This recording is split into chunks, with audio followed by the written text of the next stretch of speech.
Good afternoon, everyone. This is Queenie Clem with Queenie's Book Talk and Reviews, and I am your literary ambassador. And today I have the pleasure of having on my blog today Dr. Velma Bagby. She is a minister, certified marriage and relationship coach, and a Christian nonfiction author. Welcome. Thank you. Okay, tell us about you as an author. Well, I published my first book last year in July. I had been writing since I retired. I retired in 2012 and embarked on the whole idea of writing this book because it was not my original intent to write the book. My original intent was just those conversations with my daughters. And because I had to do so much research in preparation for that, I spent some time just documenting that. Then we finally had our conversations, and based on those conversations, my daughters were the ones who said, Mom, you really need to get this in writing because all our friends are asking us about these things and we're telling them, you're telling us.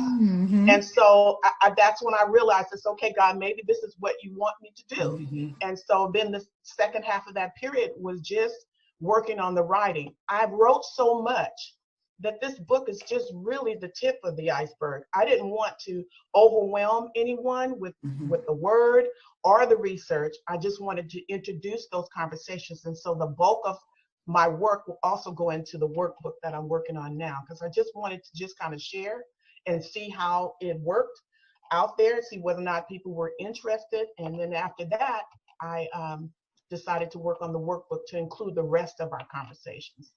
Oh, okay. So a workbook is in the works. Yes, it is. Okay. Yeah. How long you say have you been in the literary business? Well, to be honest with you, I've written all my life.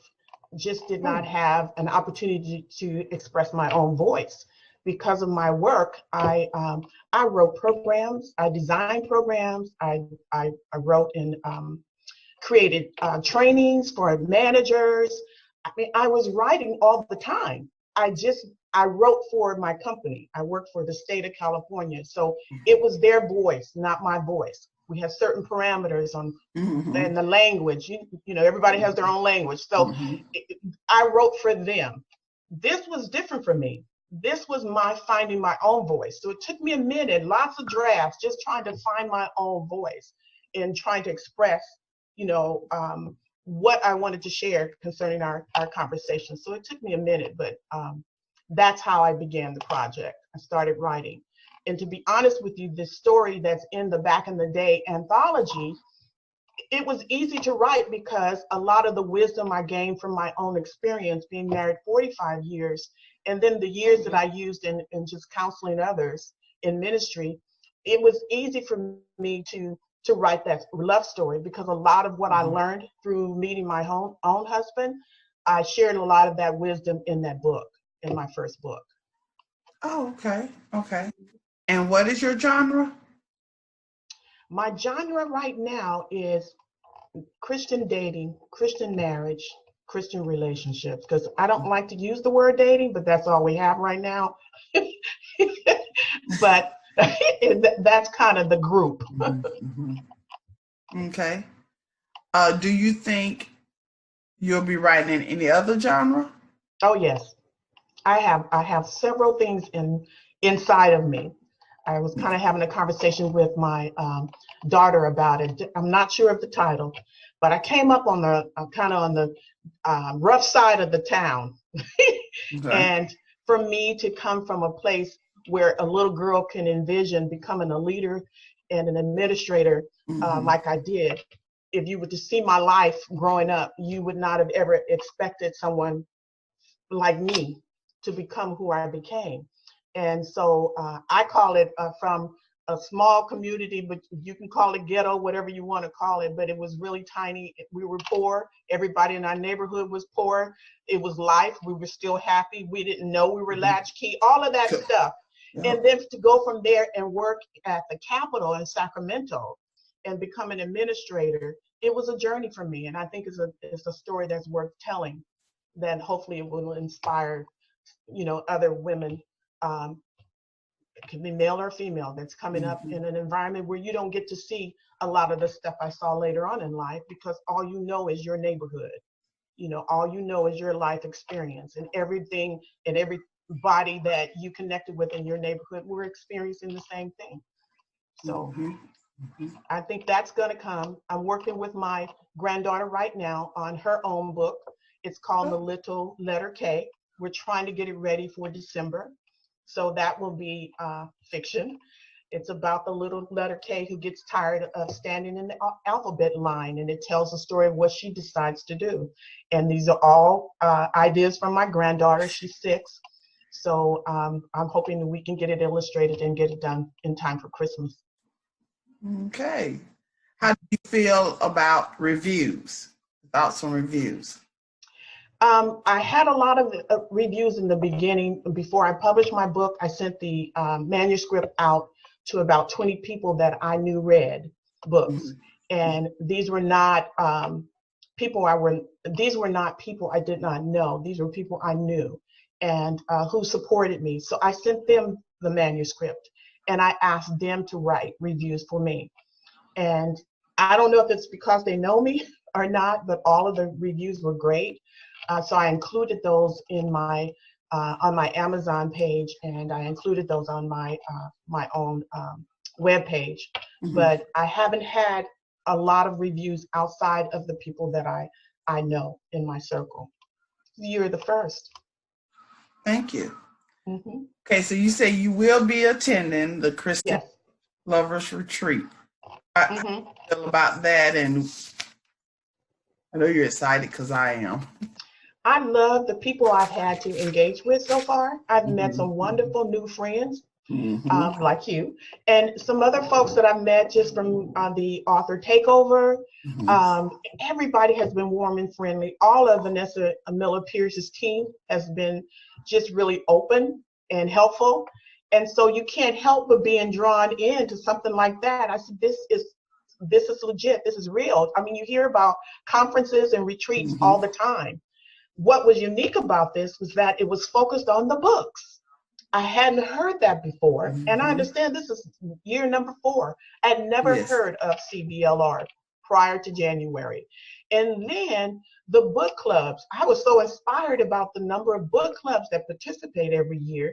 And I was hoping to try to get some groups together here in the West Coast. I said, well, everybody's in Central US, all these great book clubs on the East Coast. You guys need to get it together out here. So I'm still working on that.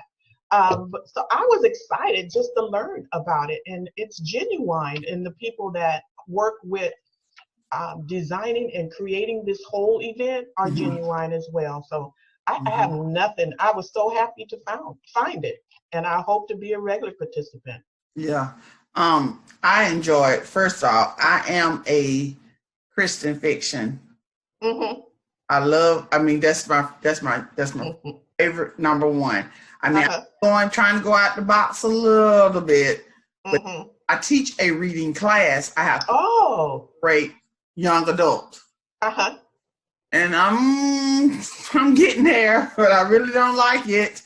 I try not to put my views, what I think, my Christian views, and try to separate it. But sometimes it goes over into that. It's difficult. My main genre is Christian. So when I heard about it, I was like, then they showed the flyer or the banner with all 50. I was like, I got to get there. I can just do one day or something. And then, like I said, I didn't know I had won anything until the girl called me. She was like, "Did you know you won?" I said, "Won? Next year to come to CBLR." I was like, "What?" She's like, "Yeah." Wow. I was like, "Oh my God, I got 1 year to get all my stuff." That's plenty. That's plenty. Get there, because I got probably out of 50, I probably got 30 of those authors' books already. And wow. My favorite Christian fiction author, she's on the roster. Well, she's always on the roster, but she's not coming. And I was like, oh man, I said, maybe next year she'll be there, and I know I'll be there, so I get to see it. Wow, wow. I'm so happy, but I fell in love with it because, like you said, it's around books, fellowship, and Yeah, Christianity. yeah, What I love. So yeah. I'm stoked about 2020. No, wow. I'm excited when I saw all 50 of the authors on that banner. I was like, look at me. I'm on that. I'm on that banner. Nobody knew me on the East Coast, Central US before this. And I'm just really fortunate. Like I said, I've met so many great people. I'm loving every bit of it. So more than just that event, which I'm hoping to get to know more people there. But even prior to that, just along this way, this journey to October, I've been meeting some great people. And I think I'm getting inspired to write some fiction.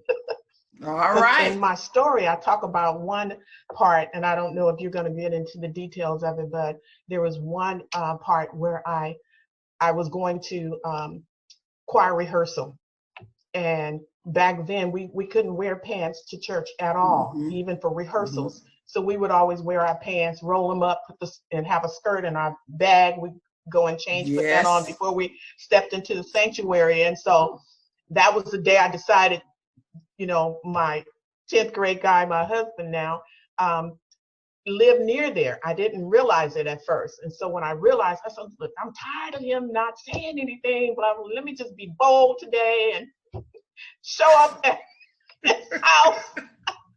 Because his sister and I, we're all three of us are the same age. And so I'm thinking, okay, I'll go and talk to his sister. And oh my gosh, I don't know why I did that, but I thought, okay, there needs to be a conversation about that church girl and more stories surrounding the church girl. Church girl. Yeah. All right. So now, do you have any other events planned for the rest of this year and maybe beginning next year? Yeah, I have been asked to do some workshops around the first book, and I hope to integrate both books in those conversations.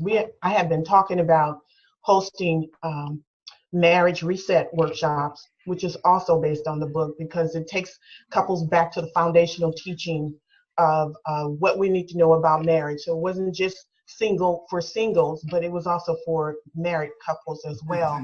And so marriage reset workshop, just meaning go back and just get back to what you know is the foundation of what you have agreed to in your marriage. And then the other one would be for the singles folks, which would be basically the second workshop I'm looking at hosting probably towards the end of this year. That's what I'm hoping to do. And so rather than have a book launch here of the back in the day, I will combine those in the workshops, because people will be asked to purchase the books in order to participate, that kind of. So marriage reset, and then the mate ready is the other one for the singles, mate ready. Because it's not all about just finding the one. It's really, you'll see in my book, I don't know if you got there, but we talked about foundational stuff in the beginning chapters. We talked about men in the middle. And then towards the end, it was just focused on, okay, now that you know all of that, are you really ready? And both my daughters said no. So we got into the details of how do you get yourself ready? How do you prepare for the life that you really want? Because it's not just making sure he has all the qualities he's supposed to have and that he understands his role, but you have to understand your role, and you have to have those qualities too. And maybe you don't understand what your quality looks like according to what God says. And so that's what the balance of the book talks about. So I'm hoping to get those workshops going. But this year has been spent preparing for CBLR. All right. Now let's go now into your books. Do you have any right now? Do I have what? Your books. We can talk about your books now. Okay. Okay. You see what I have? I'm waiting on my shipment of the back in the day, but I decided, since it's on Amazon, I went and ordered one already, just so that I can have it in my hand. So I have both. You know, I'm willing to go into details about any of them that you wish to ask me questions about. You can. You can talk. You can go. You can talk about your books. Go ahead. So the story in the back in the day analogy and this first book are all connected. it's not separate really, because Oh, a okay. lot of what happened to me in my story was wisdom I shared with my daughters in the book. A lot of Mhm. the things I figured out and found out about why my husband did certain things that he did in the very beginning, you'll find some of that information, that wisdom in the Your Adam is Asleep book. And so in preparing for this, I remembered looking at statistics about marriages at the time. And at the time, I found that divorce was as high in the church as it was outside of the church. We didn't have a lot of good, solid examples of what marriage is supposed to look like according to what God says. And Mhm. then I was always hearing these cliches kind of things like, oh, Eve was taken from the rib from Adam's side. And I just started taking a look at all of these things, and I wanted to know the truth of all of them Mhm. because I felt my daughters would challenge me because they're very intelligent women. I needed to present God's word to them in a whole new way, and I needed to have my stuff together. So I Mhm. researched first, did a lot of digging. I wanted to look at the original language so that I made sure I represented the definition correctly. And so that's how the book was born.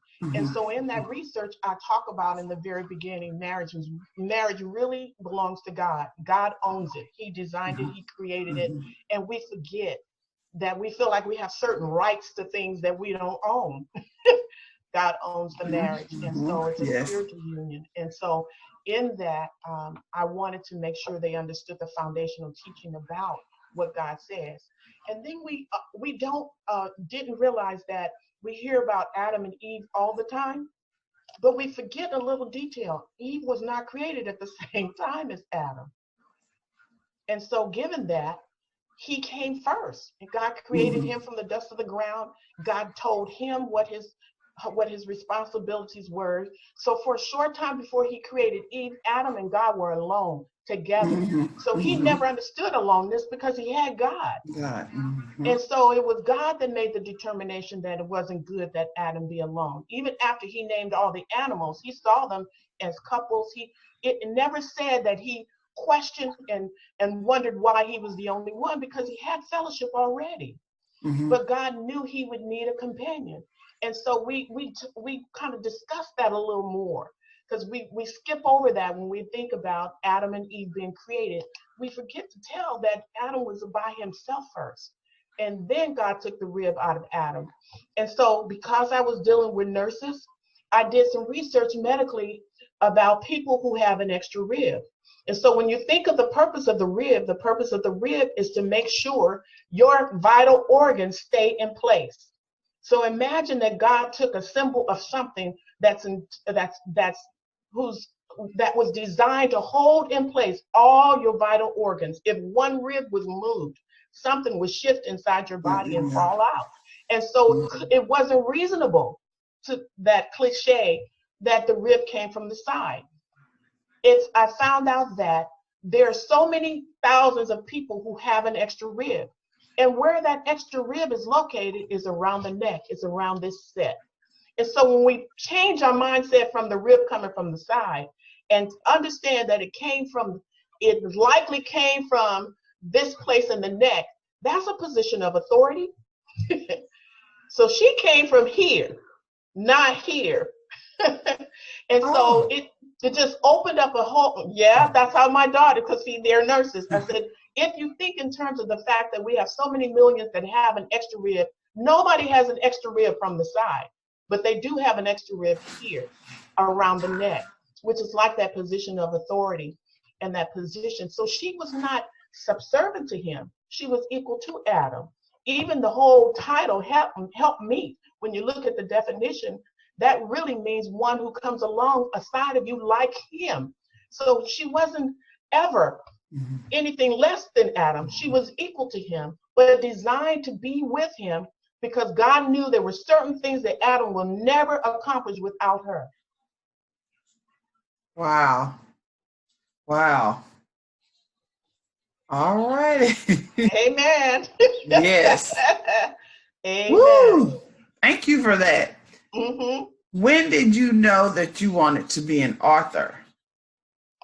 I was talking to you in the beginning. I did not know. I really didn't. I did not set out to write books, but I said that I had been writing for work. I've always written poems.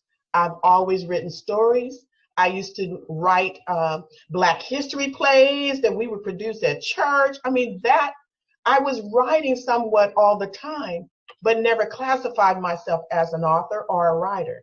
It wasn't until this time when my daughters asked me to put everything that we talked about in print that I made the decision to write. And that's when the title author came about. I've always been in ministry. I've had my ministerial license since about 2003. So I was always ministering couples and singles, always doing that. But never have I sat down to say, okay, I'm going to write a book until this one that was published last year. Okay. What is your testimony?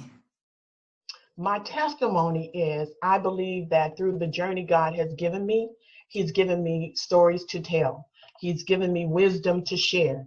It's not important that He helped me to get over some of the challenges I've had in my walk in my life, and even in marriage.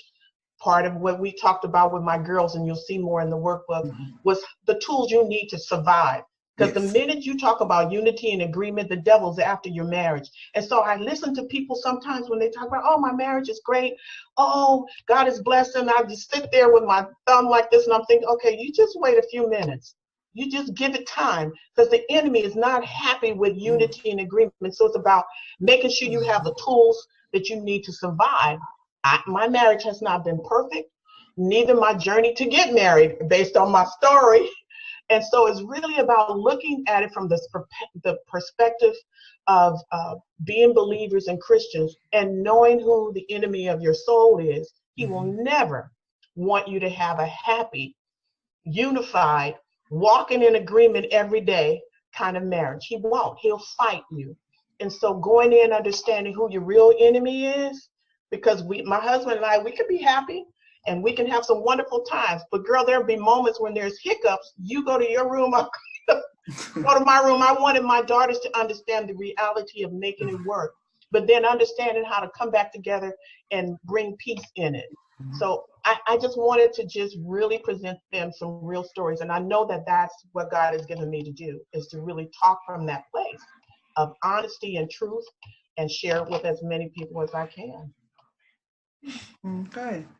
Was it hard for you to write books about life in your journey? No, it's my life. I mean, anybody can go back in their memories and find some things that is worth writing about. And so, when we were talking earlier about other books, there are other books under my belt. I want to finish the workbook. I'm working with my granddaughter on her book. I had What Happens When Your Adam is Awake. Now that he's awake, what do you do? What's your role? How do you move into that next level? And then a couple of things that struck me, and I find that that may become a book. And one in particular was kind of that old wives, mothers, I call it the mom code. So I'm thinking of writing a book on just the mom code. Okay. And the mom code is about how I was feeling in the beginning of our conversations. I had to come out of being like my mother was or her mother was. I had to be able to just open up, let them be open and frank with me so that I can be open and frank with them. And that meant I may have to hear some things I didn't really want to hear, but they did. But I opened it up. I said, okay, we're going to have honest and frank conversations. This is a safe place to just express truthfully your own experience. And so my daughters had to tell me some things I wasn't aware of that they experienced, and some things I had to not be judgmental about. So if that's what the mom code is about, it's about learning how to have dialogue with your girls or your sons and being open and honest. The mess I made of myself, the mistakes I made, so that they can learn from those, and then to be a non-judgmental when they share what they've experienced. But instead of being judgmental, giving them some tips and tools and wisdom to make better choices or better decisions in the future. So I think that's the mom code. And then there's another book I was considering, and that is The Marriage Vows. because I said I do. I really wanted to go into details. A lot of millennials, which is my youngest daughter, she's 27, they skip over just the different parts of the marriage ceremony and what the meaning is from them. They don't have that. And so I wanted to kind of capture that and go into detail about what each of those pieces meant. So it's still a choice as to whether or not they want to include it in their wedding, but at least they'll have information about what it really represents. So those are some of the projects I'm working on right now. Okay. What's the hardest thing about writing? Second guessing what I'm saying, because I tend to over edit myself. I've had lots of drafts that I had to throw. I had lots that I had to throw away from Your Adam is Asleep. What's ironic is when I wrote that, I wrote so much that these other projects I mentioned, they're already written. I just didn't include it in the book because I realized at the time these were books on their own. So rather than include all of that stuff, I decided that these should be separate books. The Mom Code, Your Adam is Awake, the Adam is Asleep workbook, including more detail about the conversation. So the projects are already written. It's just me going back and fleshing it out because I wrote so much in the beginning. And I think that's part of my problem. I think I had a lot to say, but it was not necessary for me to include it all in the first opportunity to express it to anyone. I needed to set some aside for later. Okay. How can readers get in touch with you? Well, the easiest way is my website, which is the www.velmabagby.com. On my website, they'll find a place to send me a message. They can join, and give me their email so that they can receive regular updates from me.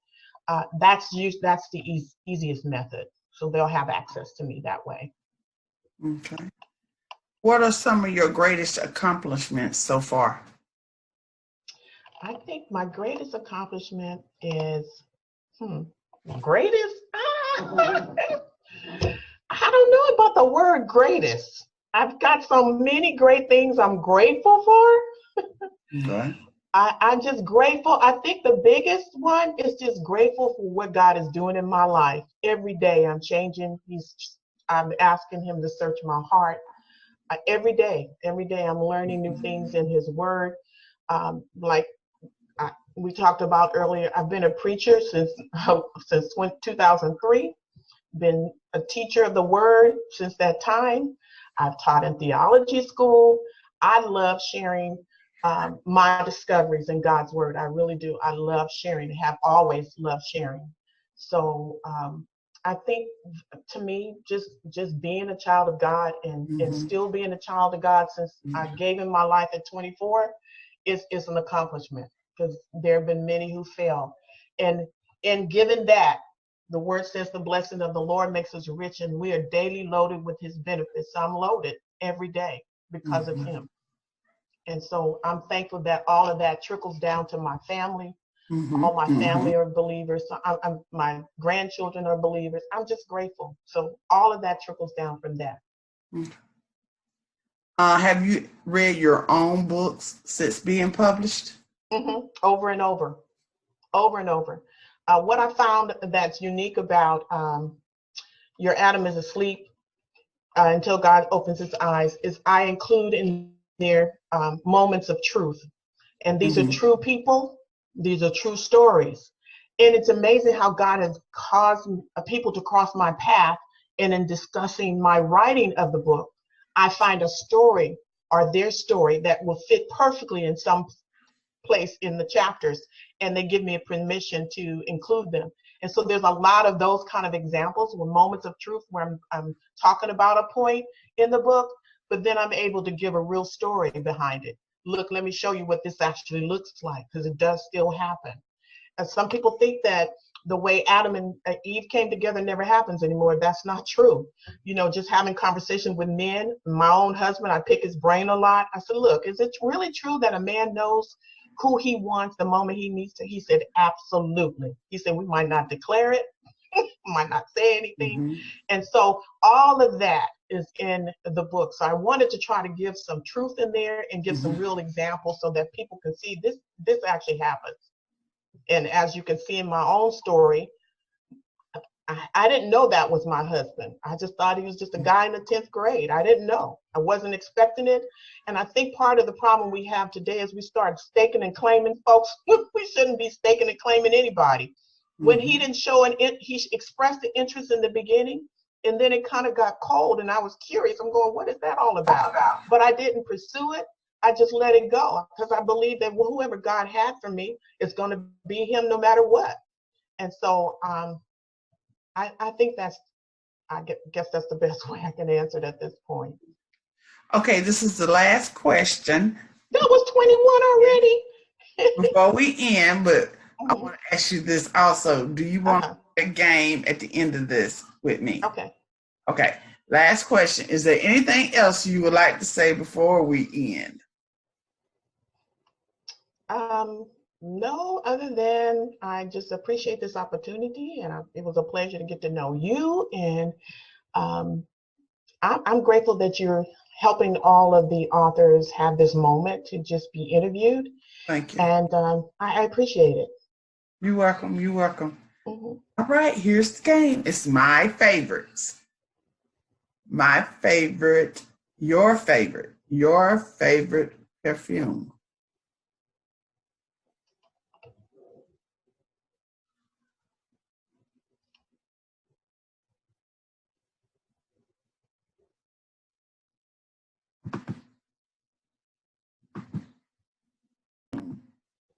Okay, my favorite perfume.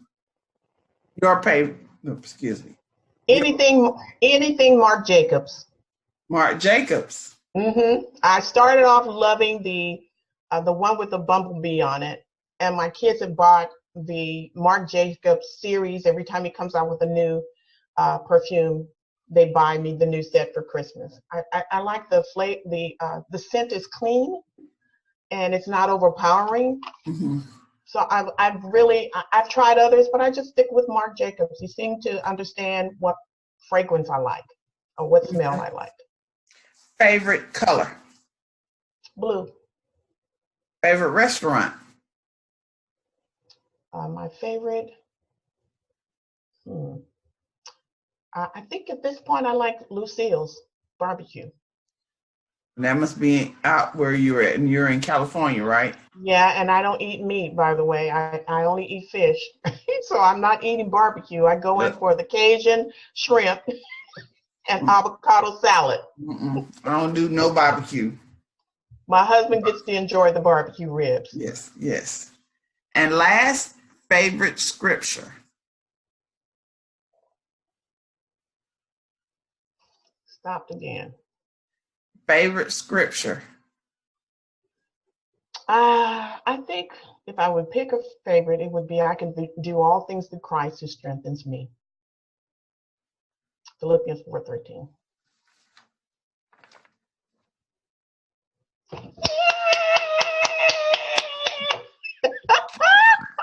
I colored that. Awesome. All right. Thank you so much for coming in today and gracing us with your presence. Oh, I appreciate that. Well, I appreciate you. All right. This is Queenie Clem with Queenie's Book Talk and Reviews. Happy reading. Goodbye. Bye-bye.